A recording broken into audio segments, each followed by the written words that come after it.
Wawancaranya itu.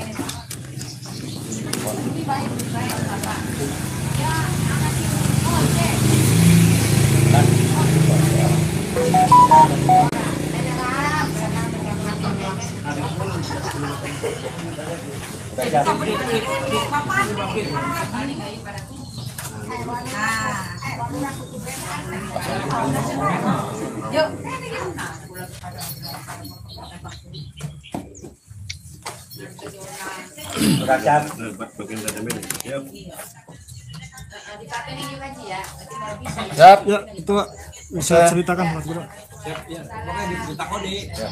Ya, proses pemulangan sih seperti apa? Ada. Oke, Ketua, untuk proses pemulangan seperti apa, Pak Ketua? Ya, terima kasih. Bismillahirrahmanirrahim. Assalamualaikum warahmatullahi wabarakatuh. Terima kasih pertama kepada Allah Subhanahu wa taala yang masih memberi kesehatan khususnya kepada kami, keluarga kami dan saudara-saudara teman-teman media yang sudah siap memberikan menggali informasi dari saya. Alhamdulillah hari ini saya sudah selamat sampai tanah air, bahkan sudah sampai rumah kediaman saya sendiri, kumpul sama pejabat desanya, ibunya, sama dari TNI Polri-nya, keluarga-keluarga besar saya. Alhamdulillah hari ini saya senang hati sudah berada di kediaman saya pribadi. Proses pemulangan saya pada dasarnya diawali dari adanya tekanan ya, kalau untuk di tempat saya yang bekerja itu bisa pulang. Benar-benar kami itu mendapatkan suatu pertolongan yang besar dari Allah SWT itu, karena saya pikir dari negara manapun tidak ada yang masuk ke tempat kami bekerja tuh, karena di sana banyak pemberontak dan sebagainya macam lah yang bersenjata. Kenapa kami bisa keluar? Alhamdulillah ada salah satu artis Hongkong yang tertipu seperti saya juga di sana. Nah, pada akhirnya dia mengadu ke pemerintah Hongkong. Akhirnya Cina mendengar, memanggillah presiden atau perdana menteri Thailand, ya kan, yang perempuan itu perdana menterinya. Mereka ditekan secara hubungan negara bilateralnya, dan ini karena permasalahan bukan masalah kecil, masalah dunia atau tingkat Asia sudah mulai tahu. Pada akhirnya Thailand ditekan oleh Presiden Xi Jinping, presiden Cina, untuk operasi besar-besaran memulangkan warga asing yang ada di negara Myanmar, khususnya yang berkegiatan scammer ya, atau scamming, atau Indonesianya tipu-tipu, usaha tipu-tipu. Kami bukan judul, bukan, kami murni scamming atau scammer di sana. Nah, di sana akhirnya tentara Thailand masuk. Ya, alhamdulillah kami tercari. Alhamdulillah saya ini ada 46 orang yang berhasil dijemput oleh tentara Thailand dipulangkan.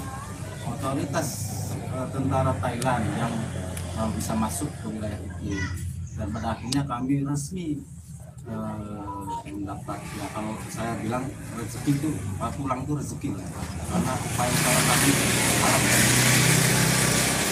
pada akhirnya difasilitasi oleh tentara itu, semua aparatnya, terus pemindahan armadanya disiapkan. Kami diproses evakuasi dari mulai penyeberangan Myanmar dan Thailand itu juga penyerahannya tidak mudah, karena di Myanmar juga bersenjata, di Thailand pun bersenjata. Jadi kayak ini kan seperti sabda diserah terima, kotak senjata. Nah, alhamdulillah aman, tidak terjadi itu.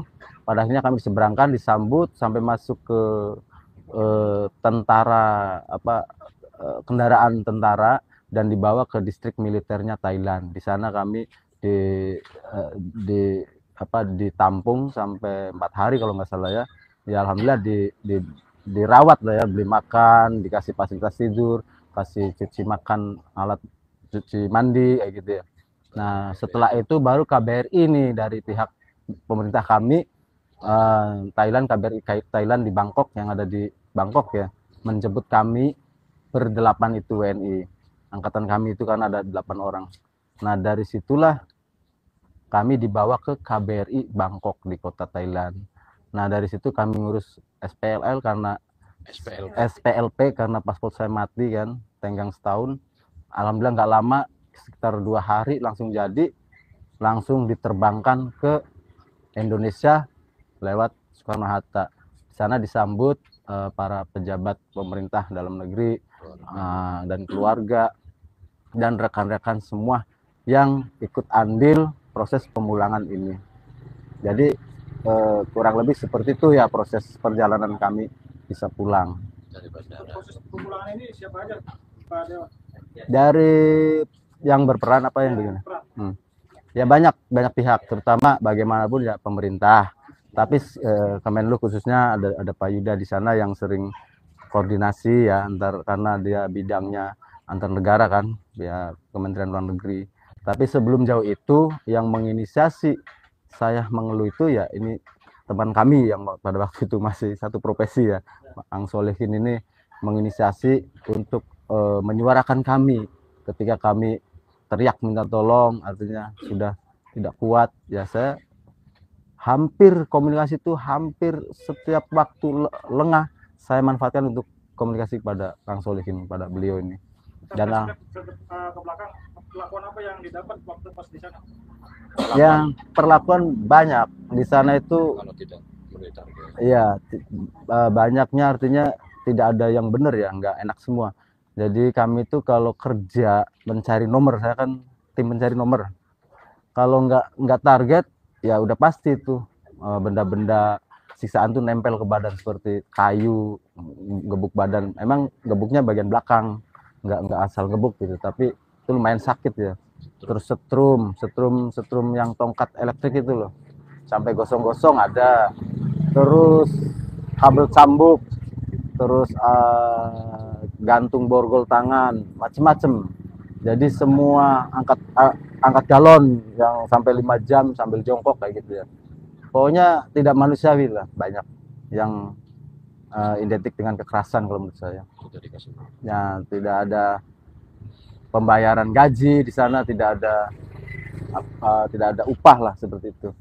Artinya dari mulai berangkat itu satu titik lokasi wilayah apa pindah lokasi? Ya berpindah-pindah. Oke Pak, sekarang kan sudah bertemu dengan keluarga nih Pak. Apa yang mau disampaikan Pak? Ya harapan saya pertama sampaikan alhamdulillah saya selamat, tidak terjadi fisik saya berkurang, seperti berangkat pulang utuh alhamdulillah ya. Walaupun saya mengalami kekerasan itu, tapi alhamdulillah saya utuh, selamat, tidak terjadi apa-apa dengan diri saya. Kedua ya pastinya untuk teman-teman yang masih tertinggal di sana, para WNI, semoga segera ditangani untuk cepat pulang.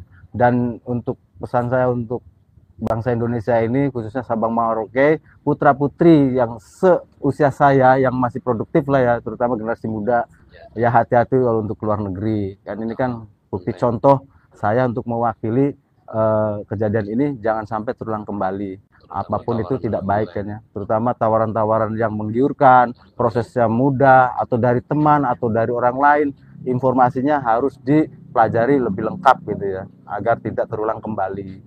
Nah itu semoga pemerintah pun memberikan solusinya gitu loh, yang lebih protektif, baik dari penerbangan bandara, penyeberangan laut, darat, udara, semuanya harus diprotek gitu loh. Ketika orang mau keluar negeri, jangan sampai sudah terjadi baru mengatasinya, yang lebih sulit kan, lebih baik mencegahan gitu.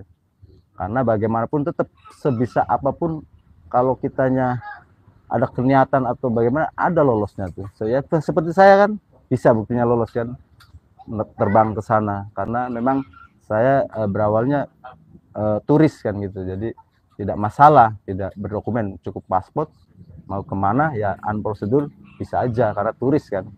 Tapi kenyataannya akhirnya saya tertipu juga kan, karena itulah harus waspada, karena dunia digital sekarang itu banyak sekali kalau kita tidak hati-hati menggunakannya. Dan kejadian ini semua siapapun yang menggunakan digital handphone itu harus berhati-hati, harus lebih teliti. Tuh harapan saya seperti itu. dan saya siap akan mengedukasikan barangkali ini untuk banyak manfaatnya seperti itu. Mungkin ada ucapan Pak untuk yang sudah terlibat atas kepulangan ini. Ya, terutama kalau pemerintah udah pasti ya, selain dari pihak pemerintah, terutama ya kayak kabupaten atau pusat ya, yang berperan, yaitu tadi awal dari Kang Solihin yang selalu menyuarakan, terus dari IJM itu NGO ya, karena tersambung ada NGO internasional yang dari Amerika di sana, dari NGO Beranda Migran yang ada di Jogja, terus LBH Bandung ya, ya paling itu yang selama ini bersuara, termasuk media yang memberikan publikasinya akan seperti itu ya. Terima kasih semuanya teman-teman media, sampai saat ini juga masih aktif kan memberikan informasi update sampai hari ini kan seperti itu ya. Jadi itulah para pihak yang salah satunya berperan. Kalau pemerintah udah pasti dari mulai desa, kabupaten, bahkan sampai pusat, semua jajaran pemerintah, saya juga mengucapkan terima kasih sudah berperan aktif ya, seperti ini teman-teman yang ada di sini nih, para pejabat semua. Ya, terima kasih. Ini apa?